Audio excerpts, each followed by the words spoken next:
La crypto-monnaie NIR va profiter de la hype IA et je t'explique pourquoi. Pour ce faire, je vais te montrer les positionnements des institutions sur NIR, puis nous ferons un point sur qu'est-ce qui pourrait booster NIR sur le prochain narratif, notamment pour le prochain bull market. Nous ferons un point sur les aspects financiers et métriques de NIR et nous finirons par voir quel type de rendement pouvons-nous avoir sur NIR. Si tu apprécies ce que je fais, n'hésite pas à liker et à partager la vidéo. Surtout, abonne-toi. Merci beaucoup aux gens qui prennent le temps de le faire. Et surtout, n'hésite pas à le suivre sur les différents réseaux sociaux. Le lien se trouve en bas de la description de la vidéo en commentaire épinglé. Alors, ceci étant dit, nous allons tout d'abord voir un petit peu le positionnement des institutions et aussi des baleines sur NIR. Alors, je te montre ça juste là sur mon petit tableau que j'ai fait pour l'occasion. Donc ici, on peut voir que NIR, donc NIR, pour faire une petite présentation de NIR, NIR est une blockchain, donc un layer 1 qui a été créé en 2020, ultra scalable, donc c'est ça sa force, donc elle est très scalable, et surtout elle est orientée vers l'intelligence artificielle, et si on va dire, elle cherche à avoir une IA centralisée, de ma compréhension. Donc, comme je l'ai dit, forte scalabilité, vitesse très performante, contrairement à Bitcoin qui de temps en temps est très lente.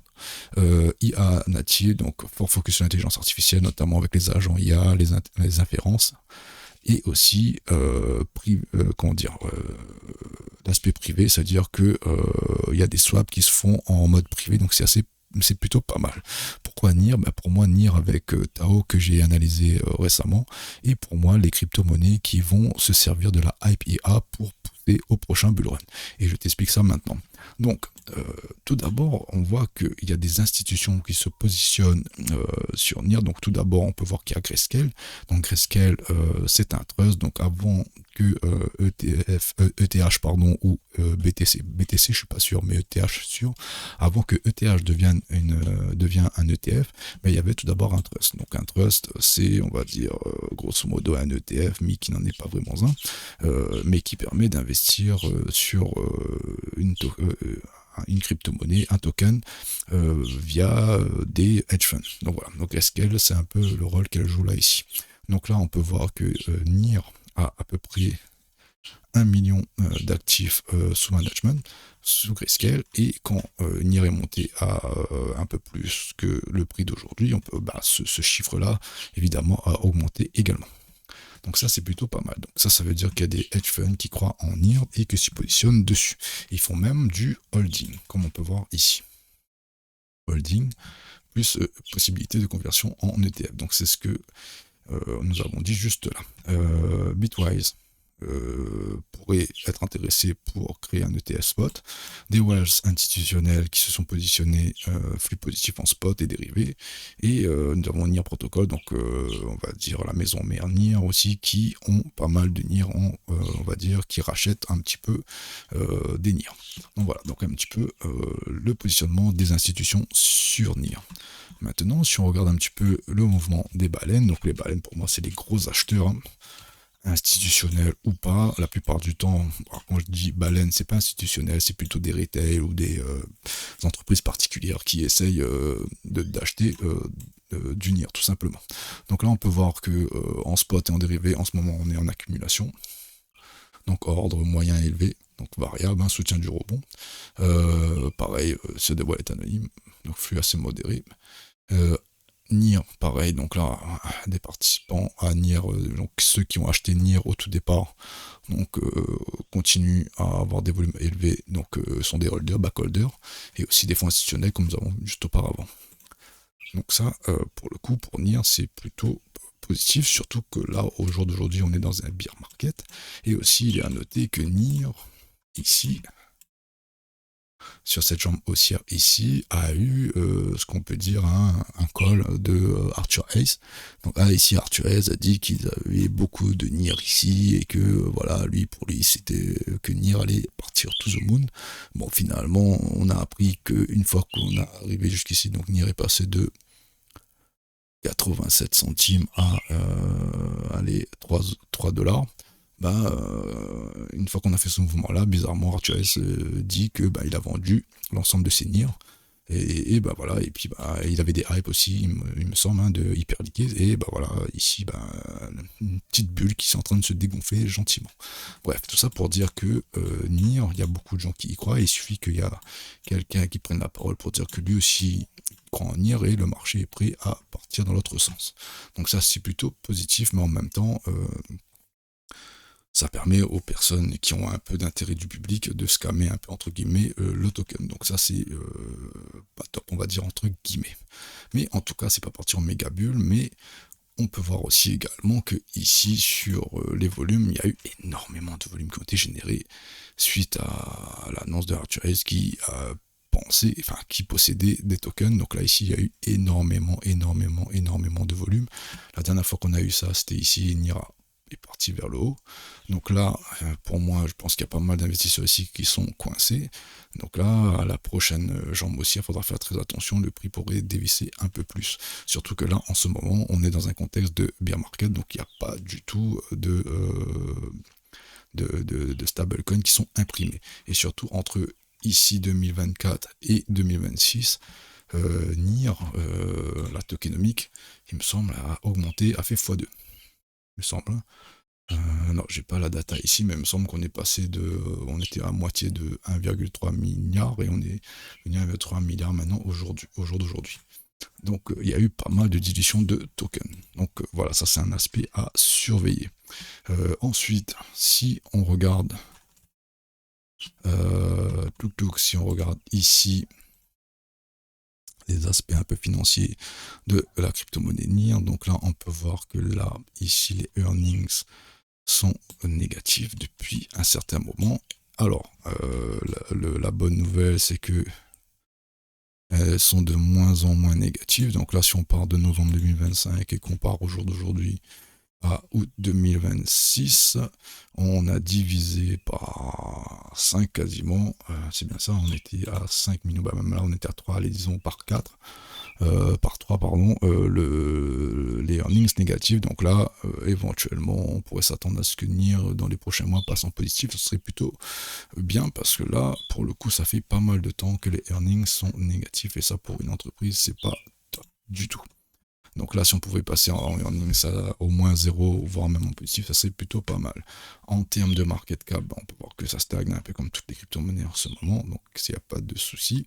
Donc là, pour relancer la crypto-monnaie, il faudrait que la Global Net Liquidity reparte un peu à la hausse, tout simplement, hein, voire totalement à la hausse, parce que depuis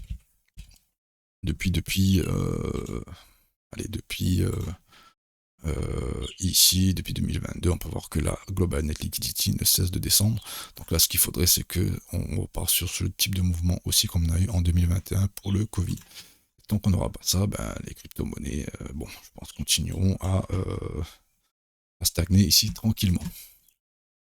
Donc, si je poursuis sur les métriques, donc là, on peut voir que les holders des NIR sont en augmentation, donc ça, c'est plutôt positif. Le nombre de tokens en circulation a augmenté, donc là on atteint un plat il me semble, donc c'est plutôt pas mal. Donc les frais sont en augmentation, donc ça c'est bien, les frais générés, les revenus aussi, donc ce qui expliquerait pourquoi les earnings commencent à diminuer ici. Donc là on voit que les earnings sont négatifs depuis toujours, hein. Si on regarde en tout cas les 3 dernières années. Donc là, c'est pas correct, mais là, par contre, on commence à tendre vers 0, et ce qui serait pas mal, c'est qu'on tende vers 0, et voire même vers plus.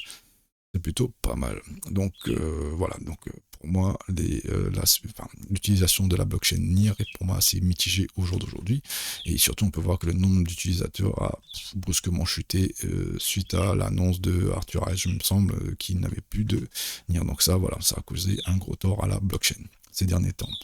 Voilà, j'ai pas plus de choses à dire sur les métriques de NIR, hein, tout simplement.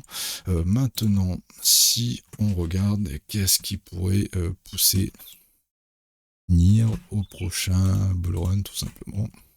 Donc, comme on l'a dit auparavant, la Global Net Liquidity, ça c'est sûr, il faudrait que la Global Net Liquidity se relance un petit peu, ça c'est sûr, il faudrait qu'il y ait de l'impression monétaire, il faut qu'on relance un peu tout ça, mais là on n'y est pas au jour d'aujourd'hui, mais si on se projette, Voici qu'est-ce qui pourrait faire décoller un peu NIR, donc l'IA décentralisée, comme j'ai dit au début, donc entre Tao et NIR, bah, pour moi c'est un peu les deux tokens qui, pour moi, vont profiter de la hype IA, on va dire, de ces prochaines années. Donc là, on peut voir que sur les marchés traditionnels, ça décolle plutôt pas mal sur les théories de l'IA.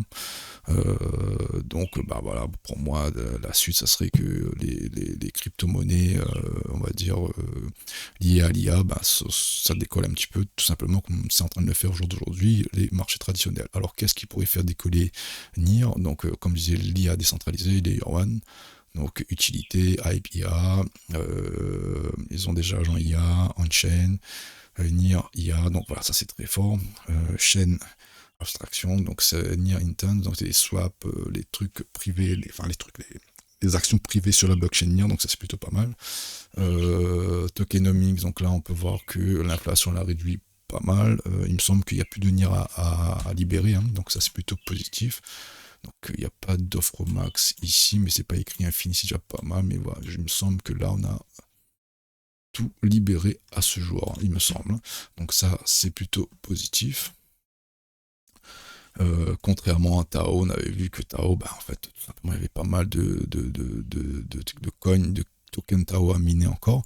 L'aspect confidentiel, comme on l'a dit juste avant. Les institutionnels, donc avec l'espoir que le trust Grayscale passe en ETF un jour ou l'autre. Je pense que ça va arriver. Développement écosystème, donc la croissance du projet, intégration de ledger, etc. La macro, rotation, bah, ça c'est j'ai dit en tout premier, c'est-à-dire bah, la global net liquidity, il faut qu'elle revienne, il faut qu'il y ait des stablecoins imprimés pour relancer ce marché des crypto-monnaies, tout simplement. Ceci étant dit, passons maintenant à quel prix pouvons-nous acheter NIR et quel type de rendement pouvons-nous espérer.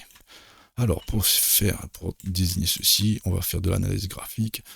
Donc moi, déjà, ce que je vois, simple, hein, on va essayer d'acheter les plus bas. Là, pour le coup, on est sur les plus bas.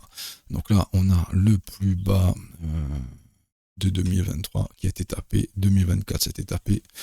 2024, ça a été tapé il y a très longtemps. 2025, ça a été tapé. 2023, ça a été tapé. Donc là, vraiment, on s'approche ici des plus bas. Donc là, pour moi, à 97 centimes, c'était, on va dire, comment dire, l'occasion du siècle, hein, pour acheter du NIR. La deuxième occasion du siècle, ça serait ici le plus bas historique à 2020 à 51 centimes. Mais voilà, vu la petite bougie qu'on est en train de former, bon, je dis pas qu'il est impossible, mais fortement pas probable qu'on vienne rechercher les 51 centimes. Pour moi, l'entrée était à 97, mais on ne sait jamais si le Bitcoin lance une dernière jambe baissière avant de reprendre. Éventuellement, on pourrait venir reprendre le plus bas de 2026 et le plus bas de 2020. Pourquoi pas? Et si c'est le cas, ben là, franchement, ça serait une occasion en or d'investir dans NIR si, et bien sûr, vous y croyez au projet. Maintenant, si on arrive à choper des plus bas annuels, ben le but c'est de revendre sur des plus hauts annuels. Donc là, déjà, si on a chopé le plus bas de 2023 et on revend sur le plus haut de 2026, ça nous fait 218% de rendement. Donc ça, c'est plutôt pas mal. Et si d'aventure, on y va au plus haut de 2025, ici, le plus haut de 2025, ça ferait 550% de rendement. Et si le prix est motivé et qu'on va sur le plus haut de 2024, bah, ça ferait 836% de rendement uniquement en distribuant sur les derniers plus hauts récents, tout simplement, annuels récents. Voilà, donc c'est plutôt pas mal. Ensuite, on peut dire, sans trop se tromper, que NIR ici a entamé un petit range. Hein. Alors je vais tracer plutôt comme ceci. Hop. Range. On va me l'étendre ici. Et si je passe en hebdomadaire, ça se verra encore mieux. Hop. Ici. Allez. Ajuster ça ici, soyons fous. Et voilà, donc voilà, on a un range. Donc là, au jour d'aujourd'hui, j'aime bien répéter ce petit mot là, mais on se trouve dans le bas du range. un peu comme ici en 2023. Donc là, le but, c'est, si vous croyez en cette crypto-monnaie, ben, c'est d'acheter dans ces zones-là, dans le bas du range, et essayer de revendre vers le haut du range si on y arrive à nouveau. Et au pire des cas, on prend un petit retracement de Fibonacci ici. Hop. On va retracer le mouvement baissier ici. Hop. Cette fois-ci, on va regarder les fibres. Donc là, si on a acheté sur le plus bas de 2023, ben, le premier objectif, ça c'est de revendre ici déjà au 2,80, au 38,2, aux alentours des 4. Ça peut être plutôt pas mal. Et si jamais on casse les 38,2 et qu'on va ici à la Golden Zone, donc là on pourrait revendre éventuellement entre les 6 et 7 dollars.